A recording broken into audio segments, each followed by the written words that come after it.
Welcome to the only place where real, raw, and vulnerable conversations happen with IFBB Bikini Pros to give you an inside look at their struggles, strategies, mindset, passions, and all of life beyond the stage. This podcast is made to inspire, motivate, and remind competitors and the average gym goer that even the most extreme lifestyles and elite athletes have their ups and downs. Thank you so much for tuning in today. I'm your host, Celeste Rains-Turk, and now it's time for the Confessions of a Bikini Pro podcast.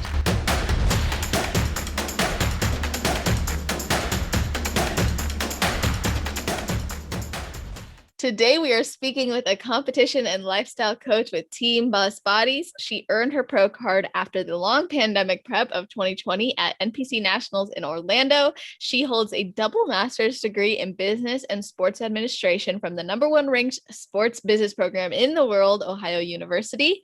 She also has her NASM certification for personal training and specializes in fitness nutrition, physique athletes, and bodybuilding. She combines her academic degrees with her training certs to bring innovation and athlete-focused development to Team Boss Bodies and all of her clients. She has experience working for blue chip sports brands like the Dallas Cowboys, the Super Bowl, ESPN, and plenty more, which has helped her and Team Boss Bodies become a brand to be reckoned with across the fitness industry. And prior to getting into fitness and competing, Kiki was a competitive cheerleader and dancer for her whole life. She competed in dance and was a college cheerleader before falling in love with lifting weights during a post-grad year in Chicago, which I'm excited to learn more about. And her passion for the sport of bodybuilding, of course, pushes her daily, not just to help other ladies fall in love with their bodies and become confident in all areas of their lives, but also to succeed in this sport. She lives in Jacksonville, Florida with her husband, rescue dog Gemma, and her French bulldog Brutus, and you can of course catch her training at the Pit Jacks Beach and working with her online clients, or as she says, daydreaming about donuts, which is so funny. So I already said her name, but welcome to the show, Kiki McClellan. How are you doing? I'm doing great. How are you? Awesome. Very happy to be talking to you. You have such an impressive background, and I really wanted people to hear that because we're going to talk about all sorts of things on this show, and it's going to be awesome. So I want to know if there is something you do or think about or a ritual you have right before your heel hits the stage, before we get into all that.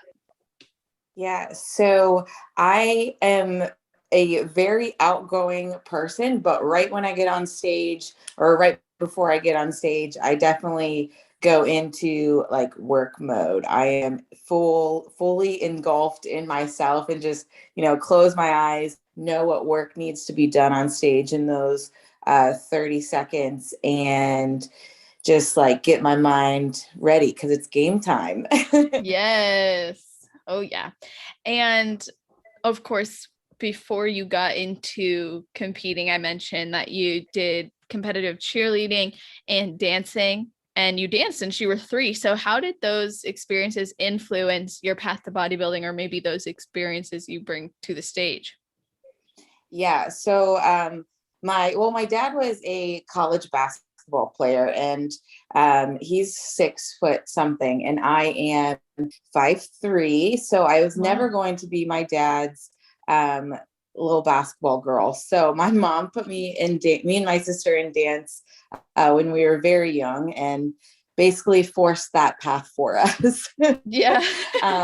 So I have always been on the stage, dancing and cheering. And I think those have obviously helped me when I'm on stage for bodybuilding. It's just like another dance competition, actually much shorter than having to do like a 2-minute cheer routine or something. But yeah, I feel like I'm very comfortable when I'm on stage. Yeah, for sure. And of course, you eventually landed in bodybuilding, and I will be talking to you a bit more about your education, but what ultimately brought you to this sport? Well, ultimately, I would say I kind of got into bodybuilding when I was in that post-grad year in Chicago. So I got accepted into the graduate program, Ohio University, and they basically redshirted me for a year. They wanted me to go work out in the sports industry for a year and then come back after I've gained some experience to really dive into the education piece. So I ended up working at a high-end gym in Chicago called Fitness Formula Clubs. I was a sales rep, and I was really good at my job selling memberships to these newcomers or whatever into the city, and all of the personal trainers wanted to train me so I could sell their personal training packages. So I was really good, like always hit all my numbers. I finished all my calls like really quickly during the day, and then had all this free time that I just had to sit at my desk. And the only website that wasn't like blocked from the company's firewall was bodybuilding.com. So I would literally sit there for hours, and I think I read almost every single article that was on that website. So clear back into like the depths of when bodybuilding.com first started, and kind of the message boards was a very big thing in the bodybuilding like competition space. And all the coaches and other trainers would get in on there and talk about different strategies that they were doing for their clients. And I honestly just fell in love with everything. I loved supplements. I loved the diet. I loved the training. And I basically started doing like little mini experiments on myself based on what I was reading. That's awesome. And then when did you decide to compete? So I was in grad school at the time, and I was going to grad school to work in like the business side of sports. So for like the PGA Tour, where my husband works, was probably the big goal for me. And then like I was sitting in class one day and obviously reading something about bodybuilding, and my friend Michael Pelfrey was like, so why don't you just like do this, like go into like this as your career path? Like no one is stopping you. You don't have to like go into golf just because you're in this program. So I kind of like just wanted to have a guidance and just dive right in. So for me to coach other people, I wanted to be coached from someone as well. So I knew I was moving to Jacksonville after I finished grad school, because that's where my now husband was located at the time. So I just typed in, Google searched for bodybuilding coach and just kind of picked one. And luckily I was moving down here in May, and the Dexter Jackson Classic here in Jacksonville is always at the end of July. So I already had a pretty good show that I wanted to start my journey with. Yeah, that's awesome. And like, you don't have to share names if you're not comfortable with it, of course, but what was your experience like finding a coach on Google and going from there? Well, my first coach, I wouldn't necessarily call him a coach. I just hired them to do like my off-season bulking diet. I didn't really know a lot of the terms at the time. I just know I wanted somebody's help and structure. So I literally just picked the first person that was on the list and sent in my little application, got like my diet from him. We were both under the impression that like I was building into this prep before I actually started the prep. I knew I needed to build some muscle so I could actually look like an athletic person on stage. And I just didn't know any better. And I was on like an immediate like 1,100 calorie diet. And For ended up bulking? losing for bulking. Yes. Okay. That was probably Yeah, not exactly. effective.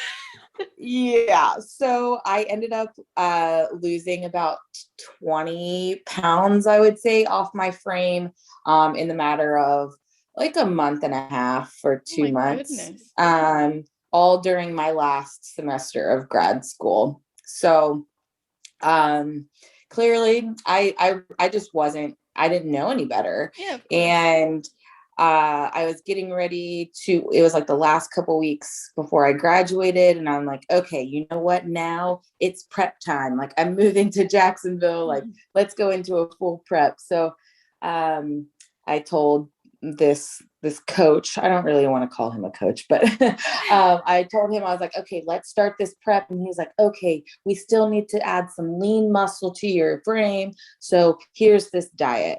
Okay, he sent me over my prep diet and it was down to like 900 calories. No. So I just started asking questions like, hey, why are we going lower in calories? Because if we're trying to grow, like I'm just curious, like what your strategy is. And he was like, I don't have time for your questions. My clients just do what I say and get the results that they want. So All the red after flags. when I got that text, I was like, oh no. I was like, I need to get myself out of this situation. I need to find a new coach. And so I went like frantic. Yeah. And then I think I Google searched again. Nice. Good old Google. And luckily I found Casey Marshall and team. She was with Team Flawless Physique at the time. They're a local team here in Jacksonville. So I got connected with Casey right away, got on the phone with her just to kind of explain to her where I was at. And she like immediately sent over all of my, new training plan, new meal plan. And I honestly, Celeste, within 2 days, I felt like a brand new human. Wow. I didn't know if it was just like the end of, I was like, should I be feeling like this? I'm towards the end of my grad degree. I should feel kind of like deadly, but that was not the case. That's awesome. So then you competed and you liked it, I imagine, because here you are as a pro. So how would you describe your road to pro? It was amazing in both, physical growth. I had to put a lot of muscle on my frame. And then mental growth too was probably the biggest factor that helped me turn pro.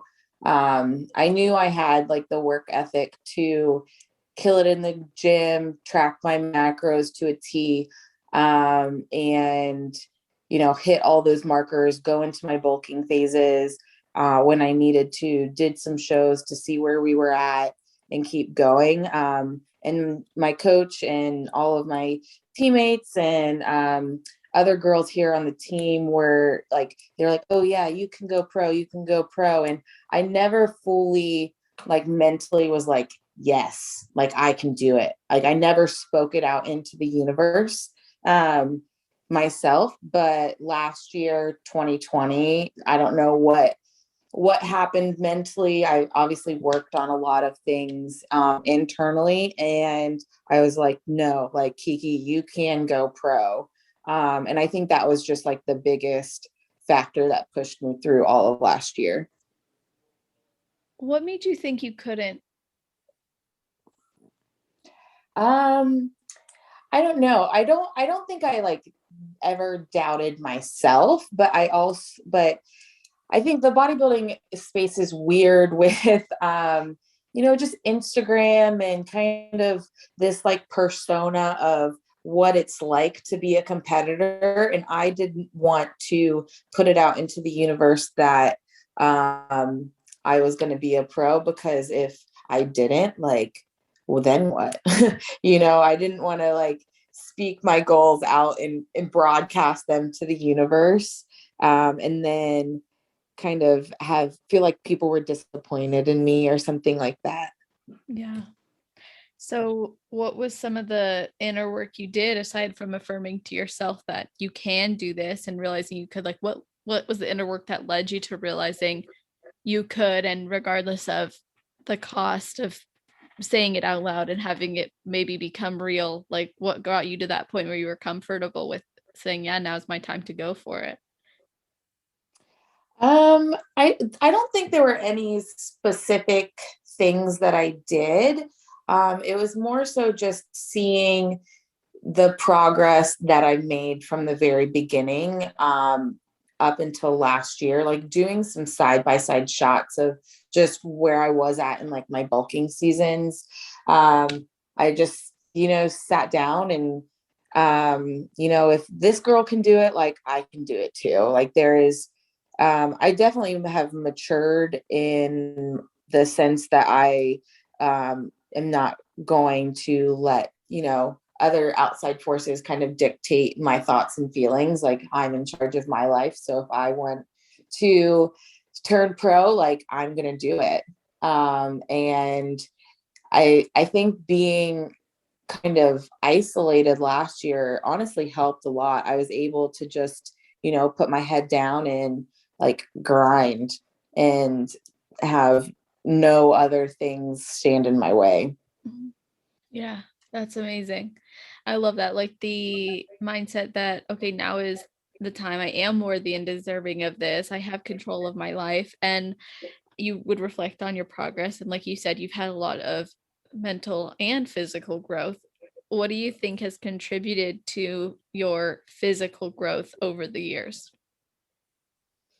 Um, I took a lot of long off seasons. I wasn't afraid to get into a big bulking season. I just trusted that Casey would not make me get too big and too uncomfortable. But there were definitely times that I were uncomfortable because since I did lose all of that weight, and a lot of muscle tissue during that first part before I got with Coach Casey, I had to completely rebuild my body. I mean, I was a collegiate athlete. I was I was a flyer, but I was a middle flyer. So I was holding girls up in the air while I was in the air. So I had the muscle build, I had good legs, and I was like completely stripped my body during those 2 months working with that previous coach that I had to basically completely rebuild my body. So I was ready to go into those off seasons. Yes, were they uncomfortable? Me and my coworker Hannah Ranfrands, we both joke that we are in like our linebacker diets where we just have to eat so much food to put on some good muscle tissue. That's awesome. So definitely being uncomfortable in those bulking seasons, and honestly, I follow the plan. I think during my probably since I started in 2017, I can count on my hands like how many times I didn't track macros. Like I didn't track them on my wedding day. Yeah. But other than that, like I am on plan. Yeah. And you are doing an if it fits your macros approach, right? Yeah, so I've done macros, all except for last year. I did do a meal plan going into the national circuit, but other than that, I'm on a do macros the majority of the time. Okay. So when you were going into the national circuit, what inspired that change? Basically, I didn't want to put any of my emotion into my macros. Obviously, I eat very clean and very healthy, but sometimes during those preps, it's like, well, shoot, I could take out this sweet potato and put in like half of a Pop Tart.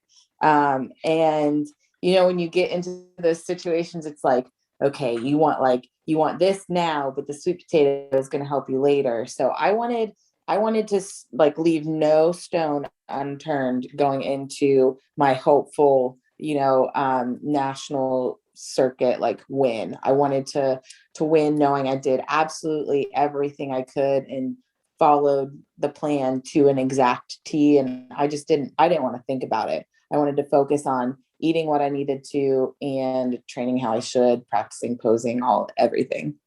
Yeah, absolutely. I love following a meal plan for those reasons. Like I get to just execute, not Mhm. think about it. But now I Yeah. have flexibility, like beginning of preps, and then usually around 5 weeks out, I just follow the meal plan, because like it just, you have other things to focus on and think about. And like you said, you want to make sure like everything is on point. So of course there's also a benefit to doing macros. So what do you feel is the benefit of doing macros for maybe girls who want to compete but think that they can only be successful if they follow a strict meal plan? I would say for macros, it's almost I always tell my girls to create a meal plan for out of their macros, because essentially that's what I do as a coach. If someone's on a meal plan, I have their macros at certain levels and create a meal plan how I would, or how I would want them to be eating. So I always I create a meal plan for myself, even though I'm tracking macros right now, just to kind of keep my markers like in line. So I wouldn't be afraid to do macros, but you have to there's like give and a take. Like you said, like at 5 weeks out, it becomes like you probably shouldn't be trying to like squeeze things in Yeah. that you shouldn't. Yeah. And true, like also there, at least for me personally, there's been less room at 5 weeks out to make swaps, and I'm okay with the simplicity, and I have no issues. I have followed meal plans for like 20 weeks on end, like it's like not a big deal. But I think like you said, you got to be aware that you're getting closer. Sometimes you have to be willing to let go of that and know that, like, you are a great example. You get back on your macros even post show, you're just doing your thing, you're reverse dieting, and like you don't even miss tracking, you said.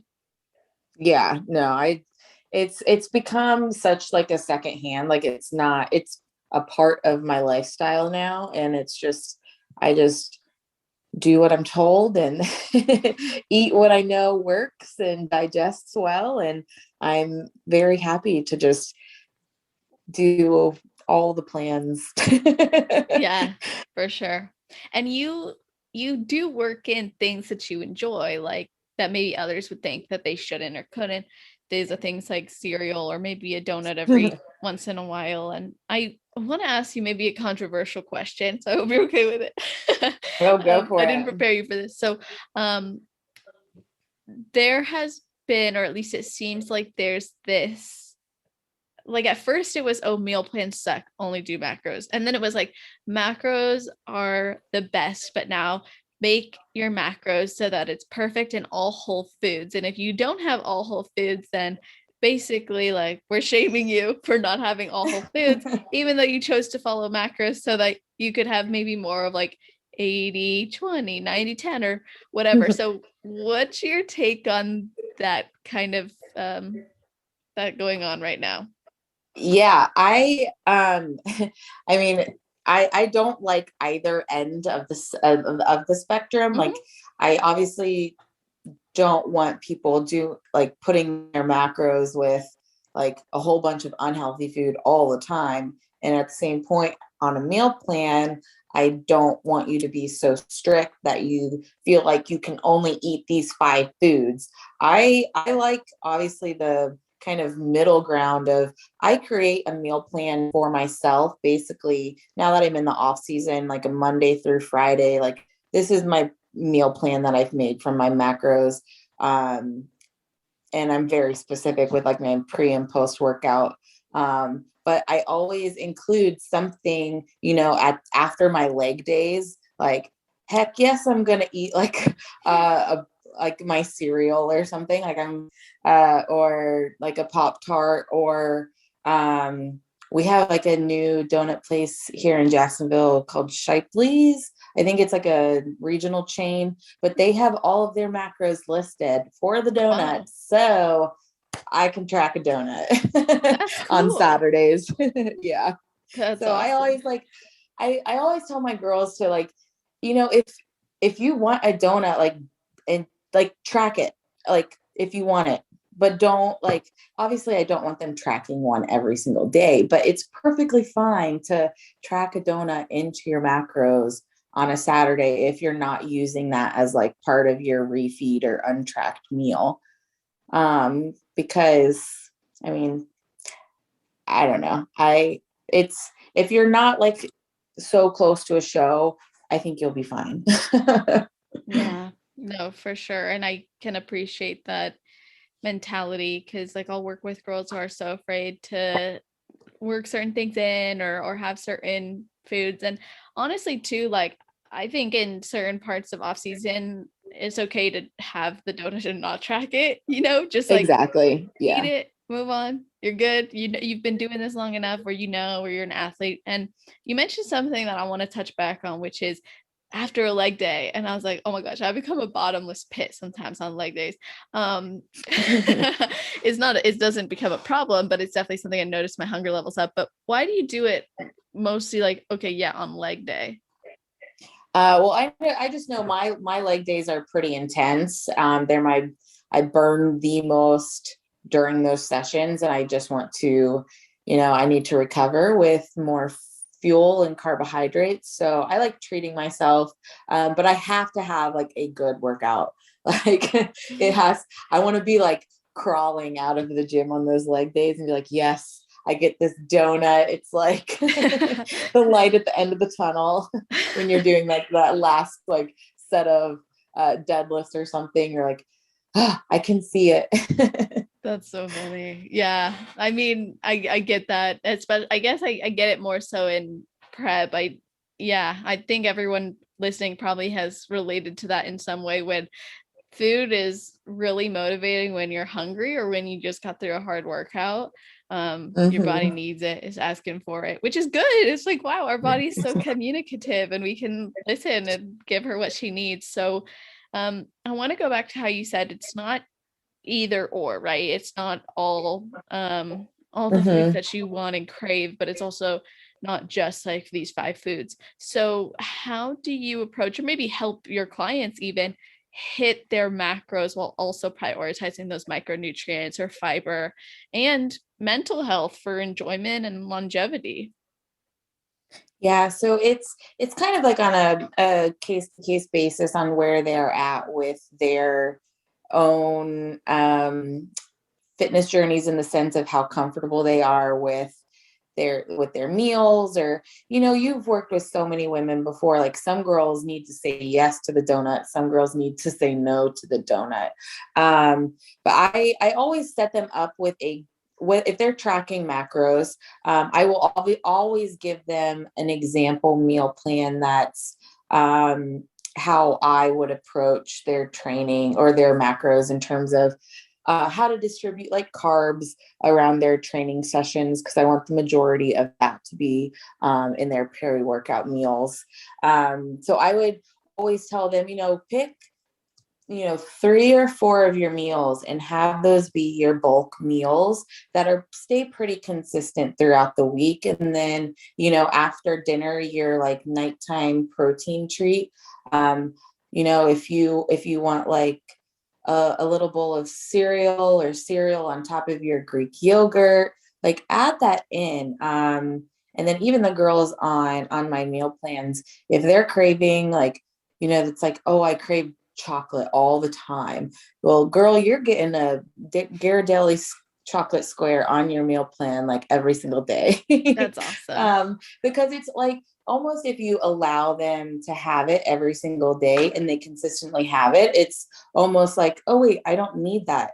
Like I don't need that every day, but it's there as an option.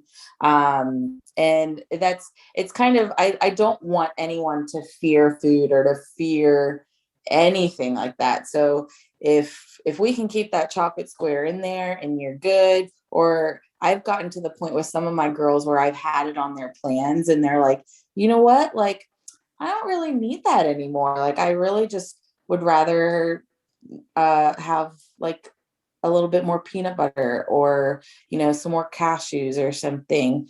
So it's really kind of cool to see that mental switch in those girls. Yes, I love that you do that. That is a huge and important strategy, and I hope you guys were taking notes because this is something called exposure or normalization, and it can be so effective if you have a fear of any food or concern or just a negative association with it and achieving your goals. And also just in general, if you're craving something all the time and you start having it every day, it's going to become like your chicken or like whatever it is. You just realize it's food and you get the choice to have it or not. So I love that you do that. And I'm so glad that you shared that and brought that up. And I wanted to ask you now how you go about programming for team boss bodies. Like, what's your approach as a coach? Why do you coach? What do you like about it? Like, give us maybe your coaching philosophy. Honestly, I like anybody can give like a client a training program and a, meal plan that would work or macros that would work for their body. I like working one-on-one with my clients, like on a day-to-day basis of how are you doing? How is this affecting this? How is, like go into all of the general markers of, like digestion, sleep, stress, recovery. But I like making those like personal connections with my clients so they feel comfortable texting me being like, hey, do you have this or this, or I have a question here. It's a very much of a transformational process, as opposed to transactions. I think, a lot of the stigma or whatever around bad bodybuilding coaches is really just a transactional leadership. So as a coach, I want to be a transformational leader and an authentic leader. So what I'm asking my girls to do, are things that I've done. So the approach with the Ghirardelli chocolate square, like I've done these methods on myself, when I was in like I consider myself a lab experiment most times. But yeah, like I want them to feel loved and cared for and kind of do a holistic approach to coaching. Because your diet and training is one thing, but how those things can affect everything else in your life. Like if you can crush your workout and follow your meal plan or hit your macros, you're going to translate those successes over into your professional and personal life as well. So I like coaching girls through all of those avenues. So if you need help with if you need to vent to me about your business problems, like you tell me. If you need to, like I know like some of my girls, like kids school schedules and stuff. I just like being very much active Yes. with my clients.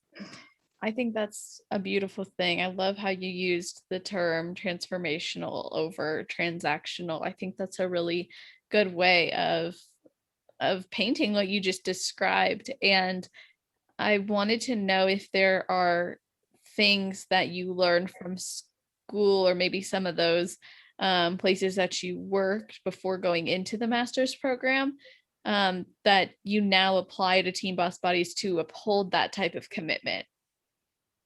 Yeah, 100%. When I was working for the Cowboys, which they have one of the top like sales teams in the professional sports space.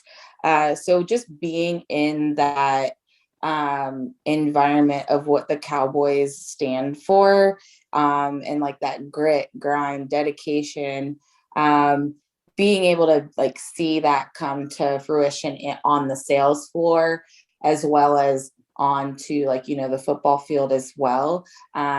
Taking those kind of direct actions and, transforming these, my boss at the Cowboys, he would always want our, like the sales team to, get offers from other teams or to go like lead their sales teams. So just kind of having that like transformational approach, is a lot of, I've learned a lot from being in kind of like the business side of sports. And then pairing that with like the more like artistic side of bodybuilding, in the coaching. Definitely. I don't know if that made sense. It did. Oh, it absolutely did. I loved everything you said, and it's so insightful. And I want to ask you more about your schooling and everything. And I want to take what you just said, and you brought up the values of the Cowboys and what you learn from that team and from the sales force that you were on and everything involved. I know that Team Boss Bodies, literally the term boss stands for built on self-success. So what does that mean? So it's almost like bodybuilding is a obviously individualized sport. And we create our own successes and our own journey. So yes, like I'm here to guide and coach my athletes, but ultimately, like if I'm the athlete from Coach Casey, like I'm the one that's deciding how hard to push myself in the gym, or how much I practice my posing, or do I follow my macros to a T? Do I do this? So like, yes, we can give plans and guides to people and coach people through things, but ultimately it's on yourself to execute what we are given. So I think that's a lot of where it came from.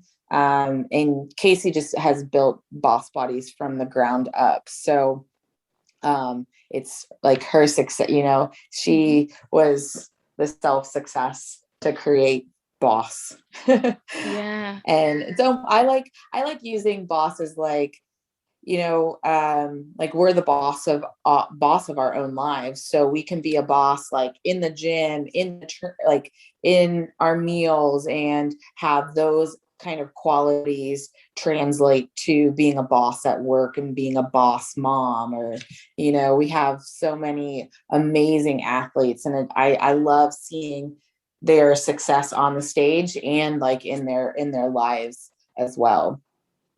Yeah. And you're so involved. So you get to see that. And I think that is awesome. And Casey's very inspiring. I always love seeing her posts and just the value she adds even in her videos as well. It's really cool. And I think she's done a great job. Obviously, you're a big part of the team and you're very involved. And I wanted to know if you have insight on this because I'm very curious.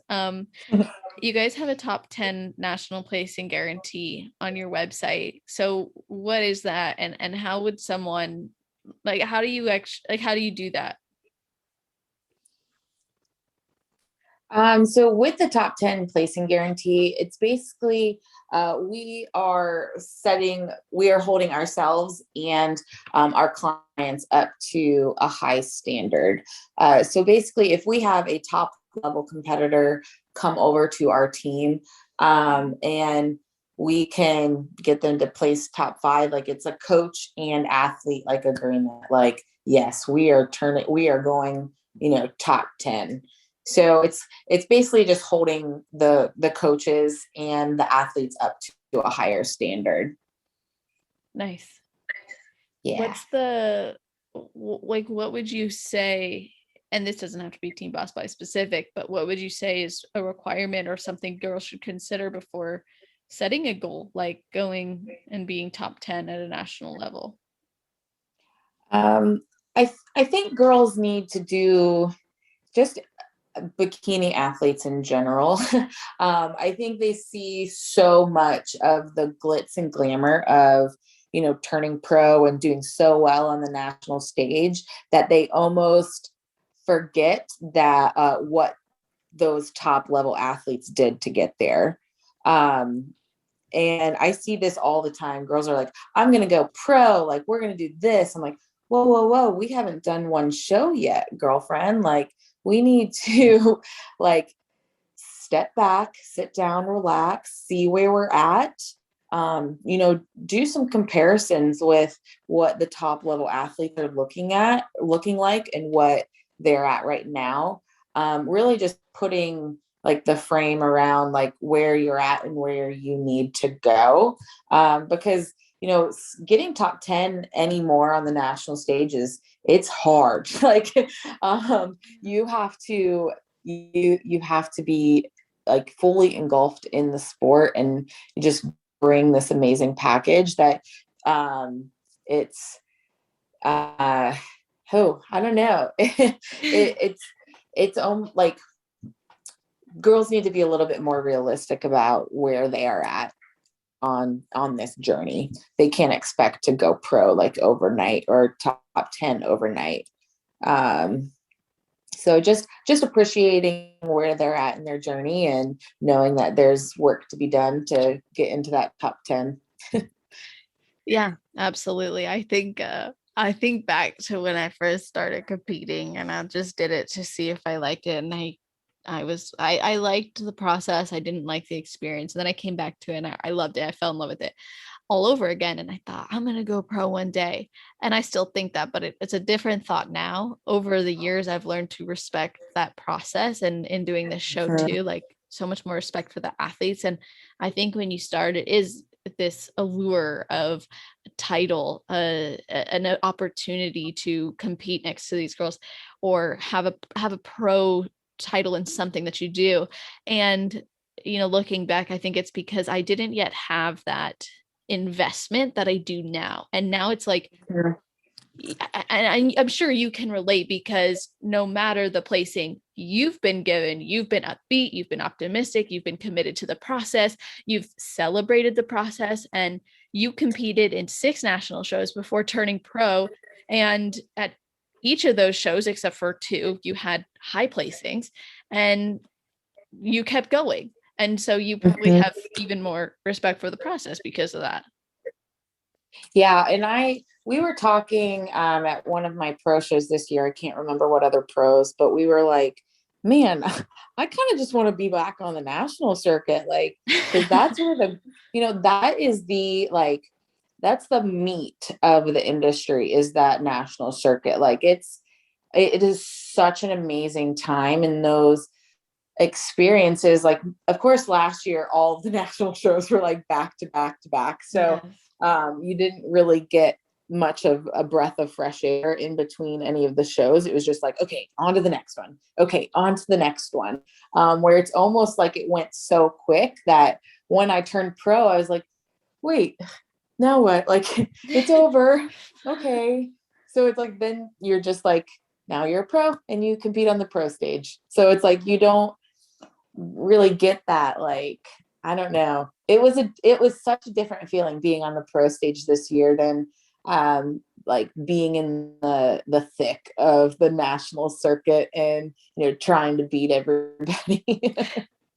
Yeah, I mean, humans are built to strive. We are most happy and gratified when we're striving, at least from some psychological theories. And I tend to agree and believe in those theories based on my own experiences, what I've seen, and some obviously research out there. But you've just mentioned that your experience in doing your pro debut and competing at the pro level for this rookie season was different than when you were doing that whole road to pro card chase, pro card hungry, whatever that people talk about. So what was different? What felt different for you? Well, it was kind of like it was a good relief this year because, like, yes, I loved the grind of the national stage, but every show it's like, oh God, I hope it's this one that I turn pro. Like, oh my God, like there was just so much extra, I feel like, stress and pressure on the national circuit that this year when I was on the pro stage, since I was a rookie, there was no pressure. No one knew who I was. No one cared. I was just able to go to these shows, have fun, get feedback. I was cheesing it up backstage. Like all these girls, these pros, they probably knew that this girl was a rookie. Because I was just like cheesing it up. Like, I'm just happy to be here. So it was like it was a good feeling, honestly, because I didn't have any pressure. I was just here to do my thing, get some feedback, and just kind of like enjoy being a pro. And I mean, surprisingly, I did pretty well. So I was like, okay, because I had no idea. You did really well. I was just happy to compete and continue to, like I eat, sleep, breathe bikini. So the fact that I got to like go on these pro stages And at the same time, I had girls competing like in different shows across the country. So I was like getting to compete and coach like in the same hour. It was amazing. That's beautiful. Actually, I had this like, I should ask you first. Have you seen the movie Frozen? Yes. That gave me like total Olaf vibes. Like you were just like, I'm just happy to be here. Like there could be chaos going around. Everyone could want to be like somewhere else or doing something else. So you're just happy, you're celebrating what you're in that moment. And I think that's really special. And obviously that positivity is I like I said earlier, I love that about you. And you got to meet these girls, you got to hang out backstage, you got to get this feedback, and you proved to yourself you could do well, and you did. So you got the feedback. What are you working on now? So I am taking some time off, clearly going into an off-season improvement season. My goal for this year was basically just to get in front of the judges, see how I stacked up, get feedback, and then go back into a good improvement season so I can work on those areas and just relax a little bit. After I turned pro in November, I took maybe like December, January, like I wouldn't say off, but I wasn't like in a prep mode. So I didn't really have a lot of like relaxation time. I kind of just like dove right back into work mode. So I knew my body and mind needed a little bit of a break after these 4 back-to-back shows. So yeah, now I'm just working on filling out those upper glutes and shoulders, which is always going to be bikini feedback for the majority of people, and focus on getting my girls on stage and kind of just enjoying that time, getting some other girls on stage and being able to be a part of that. Yeah, that's really cool. And you were able to do that while competing, and now you're getting this time away from competing yourself. So what was it like for you when you were, like you said, 1 hour coaching, 1 hour competing? What was that mindset shift or maybe that experience like? Honestly, I like it almost helped me competing, being able to coach girls at the same time. Because during my pro debut prep, I was busy coaching. So I literally had no time to really think about or get in my head about anything about my own personal competing. So, because I was so focused on my girls, like, oh, how are you doing? Like I was able to put like my kind of like anxious energy into their preps. So Yeah. I think some of my clients may be annoyed with me because like we do twice a week check-ins on Mondays and Thursdays are my official check-in days with my clients. But it'll be like it would be like a Wednesday, and I'll be like, okay, Brooke, back in. How are you doing? I know you're checking in tomorrow, but I need something to occupy my brain. So let me see what you're doing. And so I'm like always on my girls, like, oh, how are you feeling today? It's like if I don't hear from them for like a day or so, I get worried. Oh, So for sure. it was really nice to I would just pour all of my extra mental and physical energy into them. So I just, trained and ate like I was supposed to, and didn't really think twice about anything else to do with my prep. Now I know I need to probably be a little bit more selfish so I can spend some extra time posing and whatnot. But it was nice to just focus on my girls. And like during show day too, I would just be like getting my hair done, and I would be texting my girls what they needed to be doing on stage. And thankfully my best friend Janelle, she's also a coach on Boss Bodies. She was with me at some of those shows, so we were kind of being able to like tag team. Nice. If I was on stage and my girl was also on a different stage, Yeah, that's I got cool. some help that way. She's an IFBB Pro too, right? Yes, she just turned pro in Chattanooga at Junior Nats. So Wow, fresh. That's awesome. yes, yes. So we need a better name for ourselves. We call ourselves the dynamic duo, but yeah, having that support system, and especially now that she's pro too, we can be each other's support systems. While we both step on stage, the same stage, Yeah. is really nice. Oh, that's amazing. I love that. I think just the relationships that can be built through this sport is really special. And obviously, you've been able to do that not just with some of your coworkers, if you want to call them that, co-coaches. I don't know what you would call them, but also with your girls too. And I think it's really cool. It's a special thing, and you've had bad experiences in the past with your own coaching, and it led you to creating really beautiful experiences with a team that already was, and even adding to those experiences. So I think that's awesome. And we talked a little bit about your work and studying business, but in doing this work, I'm sure there's things that you learned that you didn't learn from school. So what are some of the best business lessons you learned just from doing? Oh gosh. I mean, a lot of the things that I learned in grad school, um, don't translate directly over to coaching. And a lot of, what I'm doing as a coach, I didn't really need to go to school for. So I don't know. I take a lot of my coaching experience, um, not in terms of like diet or training, just in the what a coach is to a person. A lot of that stemmed from my past coaches, my cheer coaches. My dad was a basketball and golf coach for our high school. So just that kind of being there as almost like not necessarily like a parent or anything like that, but just someone else there for that particular client or athlete, knowing that they have someone else in their corner, um, and just relating, being able to relate to people on a more personal level, I think is just key in this client athlete kind of relationship. Yeah.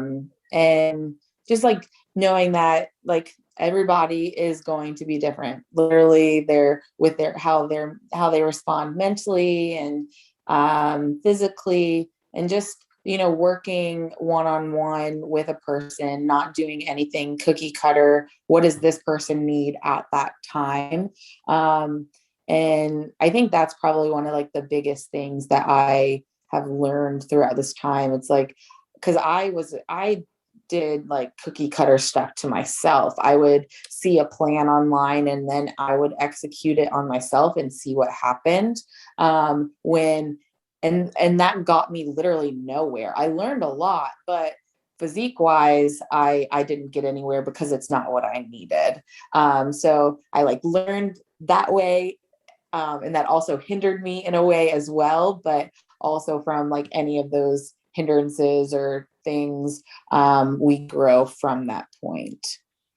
Yes, that's so awesome. I love how you were able to take not just from your own personal experiences, but just as a coach and in observing the industry as well, being able to see what's best and help girls to apply that. So if if you could maybe go back in time, would you have seen yourself ending up where you are now? Oh my God, no. No, not at all. Like I said, like I went to Ohio University for my MBA and my Master's of Sports Administration. So I worked for the Cowboys. So I had these, you know, not dreams, but I went to business school and I went to business schools for sports. So I should like work for the Jacksonville Jaguars, or I should work for the PGA Tour because I have done all of these things up to that point to get there. But like when I reflect back, like I obviously wouldn't have been in the situation that I am now without any of those other things. Mhm. So like, yes, I was like the sports and kind of how, I got into like training and nutrition. Like it's because I was an athlete. And then because I like sports so much, I was able to like really get connected with Casey right off the bat and help her build boss bodies. And, it's all of, I mean, that's like with anything in life, like you just all the experiences and things that you go through kind of mold who you are at this moment. And yeah, so no, I thought I was going to have to like work in like, I would be working Super Bowl Sundays like I always have been.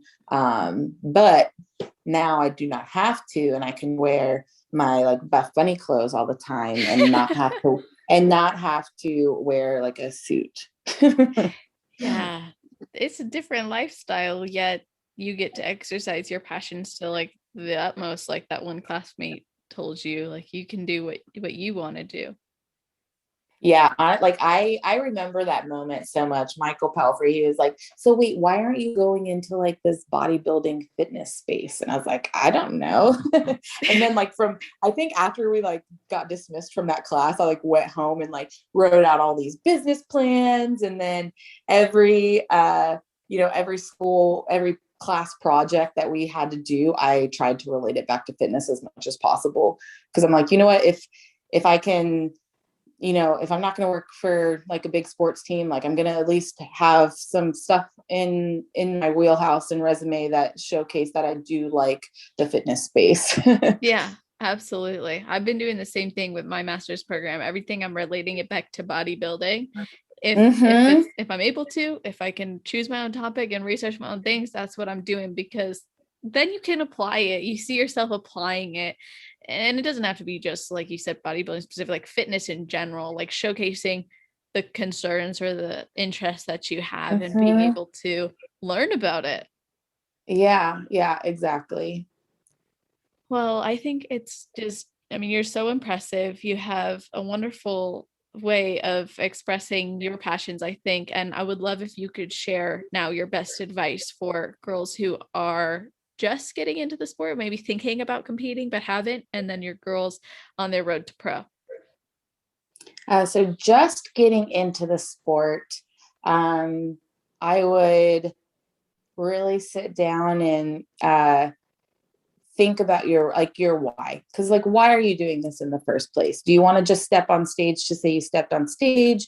Do you want to step on stage to grow your Instagram following, or do you want to do this to grow as as a just being a better and more productive human every day? And be patient, goodness gracious. A lot of the times I think we want that like Amazon Prime Pro card, and honey, that's not going to happen. So I think, yeah, for the person who's just getting into it, I think they need to relax just a little bit, step back and see what needs to be done to, get themselves further each step of the way. And then on the girls on their road to pro, goodness, I think a lot of the times, I know for me, when I first decided I wanted to like be a pro and really do this thing, I put so much emphasis on that title that you kind of get so wrapped up into it and you get so down on yourself. But ultimately, you will turn pro when it's your time to be pro. So enjoy the journey, because like I said, like I sometimes wish I could go back to the grind and that rush of like, oh God, I hope this is the weekend that it happens. And just work on becoming a professional in every aspect. Like I said, I can count on my hand how many times I went off plan. Like on my honeymoon, I was on plan, even though I was in my off season. I treated myself like a professional athlete and built those habits. So when I did turn pro, it was like, oh, okay, now what? That's ultimately what it was. I was like, okay, I don't know what to do now. I'm a pro. I didn't really think past this point. Love it. Basically making it reality now. So when it happens, you don't experience that much of a change. Yeah. Cause it shouldn't be, it's not gonna, like, my life did not change once, I think some people think like, oh, once I turn pro, I'm gonna do like, be this like big successful person. And honestly, like the grind going into becoming a professional, that's what you like, that's what it is. Like, that's the exciting part, is you building yourself to that point. Yeah, I love that. That is amazing insight and advice. And I think it really reemphasizes your point of not getting too wrapped up in the title and instead really celebrating that process that brought you the title. Mm-hmm. So, how can Yeah. girls connect with you or maybe work with you if they wanted to follow up from this episode? So for coaching, everything is done through teambossbodies.com. You can go onto our website, hit the apply button, and then choose Kiki McClellan as your preference of coach. But if you're not looking for a coach or just want to reach out, ask questions, good places to find me are Instagram. I do a lot of stories. I like talking to people through DMs there, just to connect with anybody in the industry, honestly. And that's at Keekers Laugh _ IFBB Pro. And then I also have a YouTube channel that I am starting. I have a couple of videos on there for my pro debut. It's nothing fancy yet, I but just just wait. subscribed yesterday. And then I have a blog on my website, kikimcclellan.com, and there's all my like social links and blog posts and sponsors and everything like that on that webpage. Perfect. So I'll make sure all of those links get in the show notes page, which is always on celestial.fit/podcast. Your episode is going to be at the very top of that page. So you guys listening, if you want to get all the show notes, the episode timestamps, so you can go back and listen to certain points, or of course go and visit these links, that'll always be on that show notes page, celestial.fit/podcast. And then you'll scroll down to Kiki's name in the category section. If you're listening in the future, it's always going to be there. And aside from that, I mean, we love when you guys tag us in stories, reach out to the athletes, let them know how much you enjoyed their podcast. And I always appreciate the positive ratings, reviews, or even just sharing it with your teammates. It goes a long way for the show. And I'm very grateful for your guys' listenership. So thank you. And Kiki, thank you for coming on. Oh, thank you so much for having me. I listened to all of your podcasts, so I was very happy that you asked me to be on here because I'm a pro now, so we can chat. Yes. Oh, that makes me so happy. I love that you listen, that, you can hear me smiling, but it makes me really happy and I appreciate that. And even better that now you've been a guest too. So there's other people listening like, oh, I want to be on this show one day. Like you will be, it'll happen. I want it. Like, even if you, like, I always think too, like, just side note I can stop recording, but I just want to say this so everybody knows too. Like, if you want to be on this show and you just turned pro, like, I probably have your name on a list to reach out to you, but like, it doesn't hurt if you reach out to me either. Like, I'm not going to be like, no, you don't qualify. Like, there's no, like, as if you are a human being who's an IFBB pro, you have value because you're a person, not, and even there's so many amateur competitors who I'm like, oh, they'd be great to interview, but it's the integrity of the show as well. But yeah, thank you for that. I appreciate it. Of course. And thank you all for listening. Hope you have a wonderful rest of your day, night, or morning, wherever you are in the world while you're listening to this episode